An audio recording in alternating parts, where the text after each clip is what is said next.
I had been retired for exactly 2 days when the phone rang.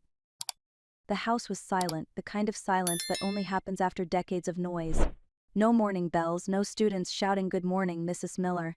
Just me, my cup of tea, and the travel brochures spread across the coffee table. Yellowstone, the Grand Canyon, places I had always promised myself I'd see someday. Then the screen lit up. Brooke, my daughter-in-law. I hesitated. Brooke never called unless she wanted something. "Hi, Helen," she said without a hello.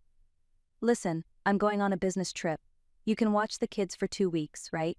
After all, you don't do anything anymore." Her tone wasn't even questioning, it was a command wrapped in fake sweetness. For a second, I thought I had misheard. I had spent 35 years shaping young minds, teaching patience, empathy, discipline.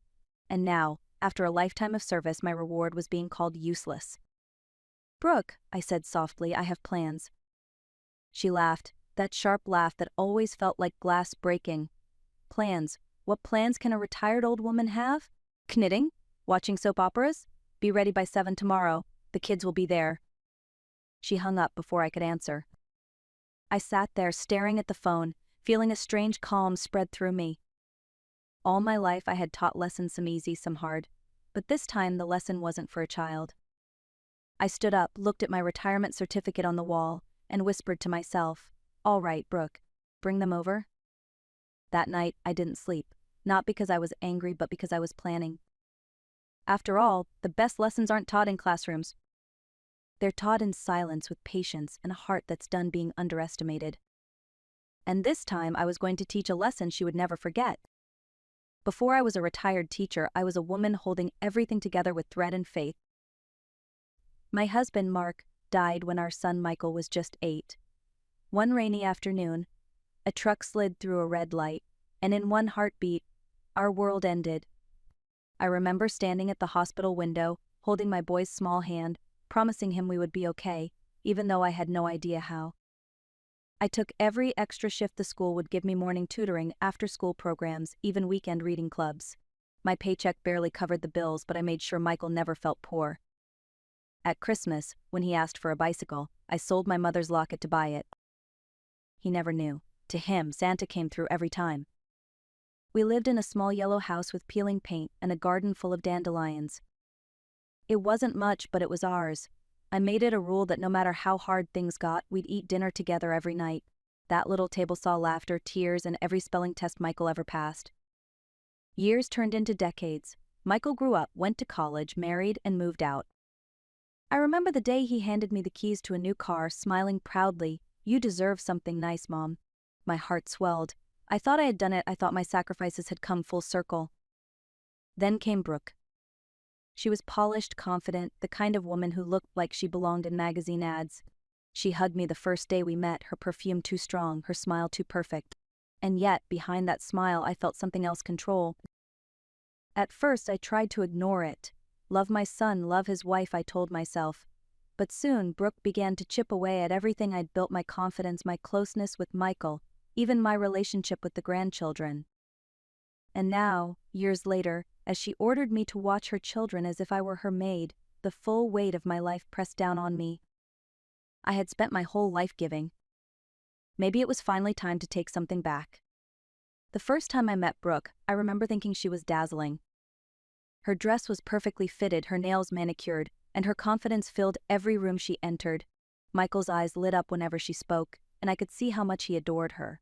I wanted to adore her too. When she hugged me that first day, her voice was sweet. "It's so nice to finally meet you, Mrs. Miller," she said. But the way her eyes flicked around my modest living room told me she was already judging at the worn couch, the second-hand bookshelf, the homemade curtains. After they married, I started noticing small things, little comments that sounded harmless but stung in quiet ways. At dinner one night, she laughed and said, "Michael told me you worked 2 jobs just to send him to college. That's admirable. I guess some people just don't know how to save." She smiled, sipping her wine, as if it were a compliment. Michael didn't notice. He never did. Love, I've learned, can be blinding when it wants to be. As the years passed, Brooke became the center of everything. Holidays had to fit her schedule. Family dinners became her performances. She made every gathering about how hard she worked, how stressed she was, how no one understood her sacrifices. Once, on my granddaughter Chloe's birthday, I brought a handmade cake lemon, her favorite. Brooke looked at it and said, "Oh, how sweet. But we already ordered one from the bakery. Let's save yours for later." She never did. Then came the day of Chloe's 8th birthday party. I wasn't invited. Brooke said it was for kids and close friends only. I drove home with the wrapped present still sitting on the passenger seat, a sketchbook, and a set of watercolor brushes. As I parked in front of my house, I sat there staring at the fading evening light, realizing something painful. Love, respect, kindness, these are lessons I had taught thousands of children, but somehow I had failed to teach my own son the one thing that mattered most: how to protect the people who raised him.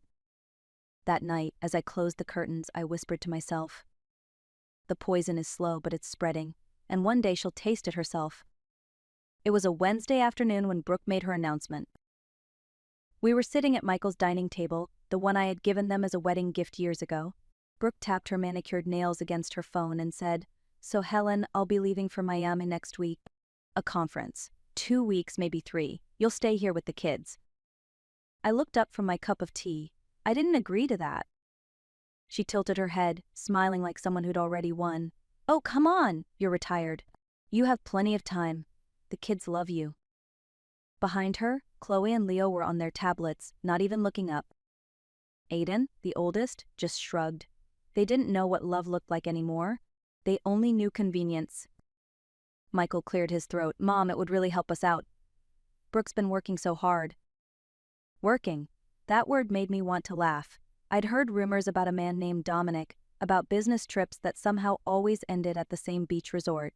But I said nothing, not yet. "Fine," I said at last. "Bring them over Friday morning. I'll take care of everything." Brooke smiled, triumphant. "Good. I'll send their tablets, snacks, and maybe their sleeping pills. They don't sleep without screens, you know?" I just nodded. But inside, something quiet and steady began to form, like the calm before a storm. This wasn't about babysitting anymore. It was about saving 3 children who didn't even realize they needed saving. That night, I called my old friend Carol, once a caseworker at Child Protective Services. "Carol," I said softly, "I think I need your help. It's time someone taught Brooke that motherhood isn't a performance. It's a responsibility." And as I hung up, I whispered, "The lesson begins tomorrow." Friday morning came with the sound of tires crunching gravel. Brooke's SUV stopped at my driveway, and before I could even open the door, she was shouting instructions through the window. "Leo doesn't like eggs, Aiden only eats pizza rolls, and Chloe's allergic to something. I'll text you. Oh, and no sugar after 9 unless they're cranky." She barely put the car in park. The kids tumbled out, eyes glued to their screens. Brooke blew a kiss into the air, not toward them, and drove away before I could say a word. I stood in the doorway watching 3 small strangers stand in my living room, each surrounded by invisible walls built from neglect. "Okay," I said gently, "how about breakfast?" No answer. Aiden sat on the couch scrolling, Chloe hid behind her tablet, and Leo yelled, "Where's the Wi-Fi?" When I told them there wasn't any, they froze like I had spoken another language. By noon, the house was chaos, arguments, spilled cereal, slammed doors. But teachers don't lose control. We wait, observe, adapt. I started with something simple. "You can have Wi-Fi after lunch if you help me make sandwiches." Leo grumbled but followed. Chloe quietly spread peanut butter. Aiden hovered by the fridge, pretending not to care. It wasn't much, but it was a beginning. That afternoon, while folding their laundry, I noticed a phone lighting up on the counter, Aiden's. A message preview flashed across the screen. "Tell your dad I'm working late. Don't mention Miami. Love, Mom." My stomach tightened. I shouldn't have looked, but the truth had already cracked open. I scrolled, dozens of photos, Brooke with a man on a yacht, glasses raised, smiles wide. Dominic.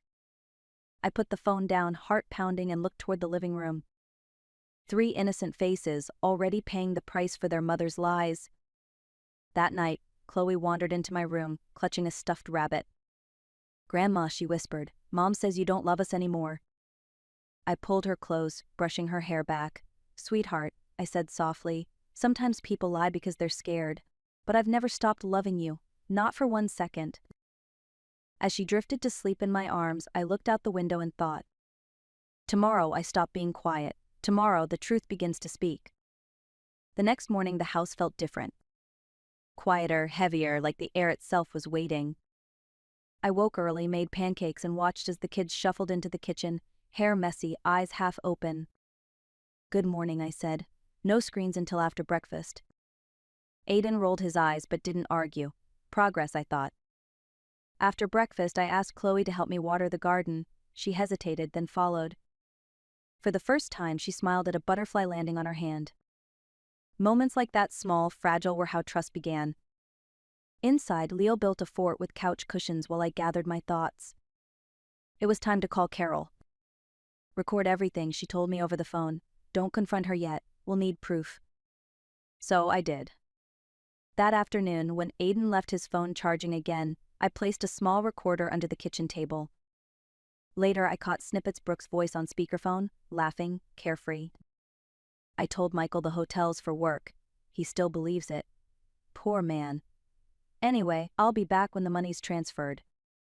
Dominic's voice answered. "And the kids?" "Oh, please, he can keep them. I just need the house." I froze. She wasn't just lying, she was planning to walk away entirely. That evening, I gathered the kids for dinner. No tablets, no TV, just a real meal. At first, they fidgeted, uncomfortable with silence. Then Chloe asked softly, "Grandma, what did you and Mommy talk about today?" I met her eyes. "Nothing important, sweetheart, but I need you to promise me something. Whatever happens, you three will always tell the truth, even when it's scary." Aiden looked up, suspicion in his eyes. "Are we in trouble?" "No," I said, "but someone else might be." After they went to bed, I listened to the recording again, my hands trembling. Every word confirmed what I had feared. Brooke wasn't just selfish, she was dangerous. That night, I wrote everything down in a notebook, the dates, the calls, the lies. Evidence. Then I dialed Michael's number. "Hey, Mom," he said, tired. "Everything okay?" "Yes," I replied, "but you should come by tomorrow. The roof's leaking again." It wasn't the roof I needed him to see. It was the truth, dripping through every crack Brooke had made. Michael arrived the next afternoon, still in his work clothes, tie loosened, exhaustion written across his face. "Where's the leak?" he asked. "In here," I said, leading him to the kitchen table. The recorder sat beside a steaming cup of coffee. He frowned. "Mom, what is this?" I pressed play. Brooke's laughter filled the room, cold, mocking, undeniable. He froze, the sound of her voice saying, "He can keep the kids. I just need the house," hit him like a punch. For a moment he said nothing. Then his shoulders collapsed. "God," he whispered, "how could she?" I put a hand on his arm. "You don't have to protect her anymore, Michael. You need to protect your children." He nodded slowly, tears glistening in his eyes. That evening, when the kids came home from school, Michael stayed. They were hesitant at first, unsure of the man who was always working, always gone. But something shifted when he sat on the floor beside them and helped Leo build a Lego tower. Dinner that night was the first real family meal they'd had in months. No shouting, no phones, just laughter and crumbs and the clinking of forks. After the kids went to bed, Michael said quietly, "I don't know how to fix this." "Yes, you do," I replied. "The same way we fix anything, by starting small and staying honest." So we began rebuilding. Every morning the kids helped make breakfast. Every evening we sat together and shared one good thing about the day. I started a respect project, just like I used to do in my classroom chores, gratitude lists, reading before bed. Slowly the tension lifted. Chloe began to paint again. Leo started laughing in his sleep. Even Aiden smiled once in a while. I watched them rediscover peace, and I realized something beautiful. Sometimes healing doesn't come from big gestures or dramatic moments.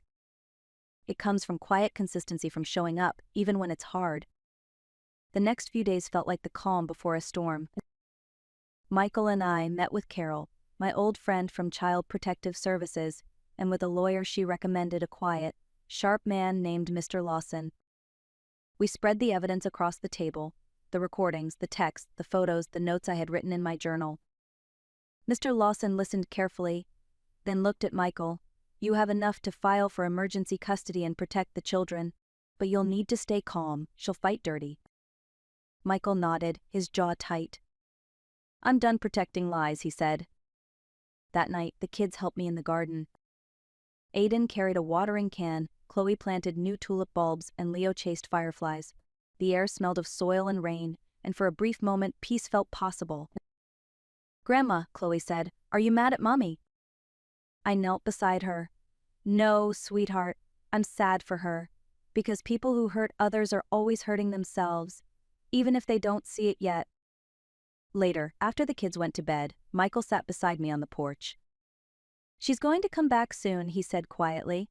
"What if she twists everything? What if she says I'm trying to take the kids away?" I sipped my tea, feeling the cool night breeze. "Then let her talk," I said.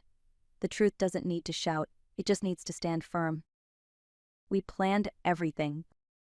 Carol would be on call, the lawyer ready, documents filed.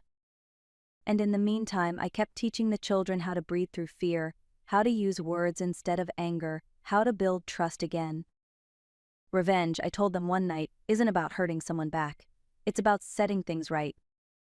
They didn't fully understand, but they nodded. The house was calm, warm, and alive again. And somewhere deep inside me, a quiet strength took root, the kind that comes when you know the truth is finally on your side. The day Brooke returned, the sky was dark with storm clouds.